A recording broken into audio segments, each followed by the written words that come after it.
வணக்கம். செல்வகுமாரின் அதிகாலை வானிலை ஆய்வறிக்கை. அதிகாரப்பூர்வ வானிலை அறிக்கைக்கு இந்திய வானிலை ஆராய்ச்சித்துறை அறிக்கையை பார்க்கவும். 2025 பிப்ரவரி 11 செவ்வாய்க்கிழமை அதிகாலை நிலவர வானிலை ஆய்வறிக்கை. இனிய தைப்பூச திருநாளிலே அனைவரையும் வணங்கி மகிழ்கிறேன். வானிலை அறிக்கை. வானிலை அமைப்பு. நிலநடுக்கோட்டுக்கு தெற்கே 2 புயல்கள் தீவிரமடைந்து மிக மெல்ல விலகி செல்கிறது. இது விலகி செல்வதற்கு இந்த மாதம் 20ஆம் தேதி வரை பிடிக்கும். 18 தேதிக்கு மேலாகிவிடும். இதன் காரணமாக தொடர்ந்து வரக்கூடிய 17, 18 தேதி வரைக்கும் இந்த குளிர் அலையும் பனிப்பொழிவும் பகல் நேர வெப்பனும் உள் மாவட்டங்களில், அதாவது கரூர் மற்றும் ஈரோடு மாவட்டங்களில் 35 டிகிரி வரை உயர்ந்தும், குறைந்தபட்ச வெப்பநிலை அதே மாவட்டத்தில் 15 டிகிரி வரை 16 டிகிரி வரை குறைந்தும் காணப்படும். பிற மாவட்டங்களிலே வழக்கமாக பிப்ரவரியில் இருக்கக்கூடிய வெப்பம் நிலவும். அதாவது இரவு நேர குளிர் பனிப்பொழிவு, பகல் நேரத்தில் அதிக வெப்பம். உடல் வெப்பத்திற்கு குறைவான வெப்பம்தான்.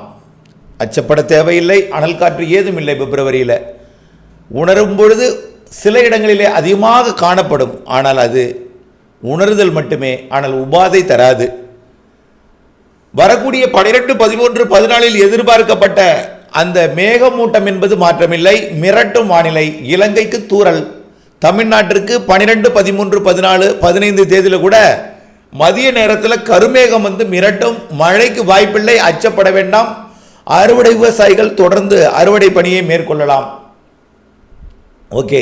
அடுத்ததாக இந்த 2 புயல்களும் அண்டார்டிகா பகுதியை நோக்கி, அதாவது 23 டிகிரியை விட்டு தெற்கே விலகி சென்றுவிடும் என்பதனால காற்று சுழற்சி தன் கட்டுப்பாட்டில் ஈர்த்து வைத்திருப்பது என்பது விடுபட்டு புதிய ஒரு காற்று சுழற்சியும் மலேசியா வழியாக வர, 2 ஒன்றிணைந்து வரக்கூடிய 24ஆம் தேதி வாக்கில் வங்கக்கடலிலே இலங்கைக்கு நெருக்கமாக வரும் என்று எதிர்பார்க்கப்படுகிறது. சற்று தாமதம் ஏற்படலாம் என்று, மேலும் சில நாட்கள் தாமதம் ஏற்படலாம். 22 எதிர்பார்த்திருந்தோம். 2 நாள் தாமதமாகும் என்று சொல்லியிருந்தோம். 24 எதிர்பார்த்து கொண்டிருக்கிறோம். ஒரு நாள் தாமதம் அடைந்து 25ஆம் தேதி கூட வரலாம். ஆனால் இந்த மாத இறுதிக்குள் நிகழ்வானது சற்று போராடி முன்னேறி வந்து மழை தருவதற்கு வாய்ப்பு தெரிகிறது. அதாவது 22ஆம் தேதி எதிர்பார்க்கப்பட்டது 24, 25லேயோ அல்லது 25, 26லேயோ 2 நாள் தமிழ்நாட்டிற்கு லேசான மிதமான மழைப்பொழிவை, இலங்கைக்கு மிதமான மழைப்பொழிவு உறுதி. தென் தமிழ்நாட்டிற்கு லேசான மழைப்பொழிவு வாய்ப்பு இருக்கிறது. டெல்டா மாவட்டங்களுக்கு தூறல் நனைக்கும் மழைப்பொழிவு இந்த மாத இறுதி நாட்களிலே வாய்ப்பு இருக்கிறது. 24க்கு மேல் 28க்குள். பிற மாவட்டங்களிலே தூறலோ மிரட்டு வானிலையோ நீடிக்க வாய்ப்பு இருக்கிறது.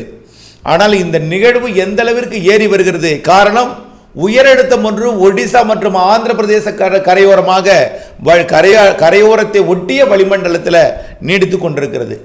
இந்த உயரழுத்தம் இதை முன்னேற விடாமல் தற்பொழுது இடையூறு கொடுப்பதன் காரணமாகத்தான் அந்த போராட்டமுமே மிக வேகமாக கரையை நோக்கி வருவதில் ஒரு போராட்டம்.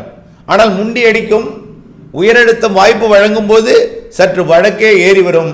வாய்ப்பு வழங்காத சற்று அந்த நேரத்தில் இருக்கக்கூடிய தீவிரத்தன்மை, அதோட விட்டத்தை பொறுத்து சற்று தெற்கு நோக்கி நகரலாம். இதுதான் நிலநடுக்கோட்டுக்கு தெற்கே இருக்கக்கூடிய புயல் எந்தவித ஈர்ப்பையும் கொடுக்காது. ஆனால் போராடி முன்னேறுவதில் உயரழுத்தம் இடையூறு. இரண்டும் ஒரே பலம் எனலாம். சில புள்ளிகள் கூடும் பொழுது தாழ்வு சுழற்சியோட பலம் சற்று சில புள்ளிகள் கூடினால் ஏறி வரும். உயரழுத்தத்தோட சில சக்தி சில புள்ளிகள் கூடினால் கீழே போகும். ஆனால் இரண்டுக்கும் சமபலம். எந்த அளவிற்கு ஏறி வரும் என்பது பொறுத்திருந்து பார்க்க வேண்டி இருக்கிறது. ஆனால் மாத இறுதியில் நிகழ்வு உண்டு. போராடி முன்னேறி வந்து இலங்கைக்கு மழை தருவது உறுதி. தமிழ்நாட்டிற்கு தூறல் நனைக்கும் மழை, லேசான மழை எல்லாம் தெரிகிறது. அறுவடைக்கு இந்த மாத இறுதி நாட்கள் அச்சுறுத்தல் கொடுக்கும். நனைக்கும் மழை பொழிவை கண்டிப்பாக கொடுப்பதற்கு தென் மாவட்டங்களுக்கு வாய்ப்பு இருக்கிறது என்பதை நினைவில் கொள்ள வேண்டும். ஆகவே வானிலை அப்டேட்ஸுடன் இணைந்திருந்து இந்த மாத இறுதி நாட்களிலே செய்யக்கூடிய அறுவடைக்கு திட்டமிட்டுக் கொள்ள வேண்டும். ஆனால் 23ஆம் தேதி வரை அறுவடைக்கு எந்தவித இடையூறும் இல்லை. அறுவடையை பாதிக்காத மிரட்டு வானிலை மட்டுமே இருக்கும். அச்சப்பட வேண்டாம். ஆனால் மாத இறுதி நாட்கள் வானிலை அறிந்து, இடைவெளி அறிந்து அறுவடைக்கு திட்டமிட்டுக் கொள்ள வேண்டும். அடுத்தபடியாக மார்ச் முதல் வாரத்தில் அதாவது ஏற்கனவே நாம் இது 22ஆக இருக்கும்போது 2 என்று சொல்லியிருந்தோம். 24 ஆகும் பொழுது 4ஆக மாறும். 25ஆக மாறும் பொழுது மார்ச் 5ஆம் தேதியாக மாறும். ஆக மார்ச் முதல் வாரத்தில் மேலும் ஒரு நிகழ்வு இருக்கிறது. அதுவும் மழை பொழிவை கொடுக்க வாய்ப்பு இருக்கிறது. மார்ச் 2வது வாரம் 15ஆம் தேதி வாக்கிலே ஒரு நிகழ்வு, அதுவும் மழை பொழிவை, தூறல் நனைக்கும் மழை பொழிவை கொடுக்கலாம். கண்டிப்பாக மார்ச் 21க்கு பிறகு வளிமண்டலம் முற்றிலுமாக சாதகம் அடைந்துடும். நிலநடுக்கோட்டுக்கு சூரியன் குத்துக்கதிர் வந்தடைந்து விடும். 21ஆம் தேதிக்கு பிறகு படிப்படியாக குமரி முனையை நோக்கி சூரியன் குத்துக்கதிர் வளரத் தொடங்கும்.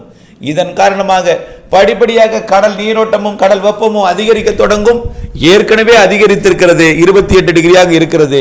அது 29ஆக மாறும். கடல் நீரோட்டமும் வலுப்பெறும், வளிமண்டலம் சாதகம் பெறும். மார்ச் இறுதியில ஏப்ரல் மற்றும் மே மாதங்களிலே கண்டிப்பாக வலுவான நிகழ்விற்கு சாதகம்.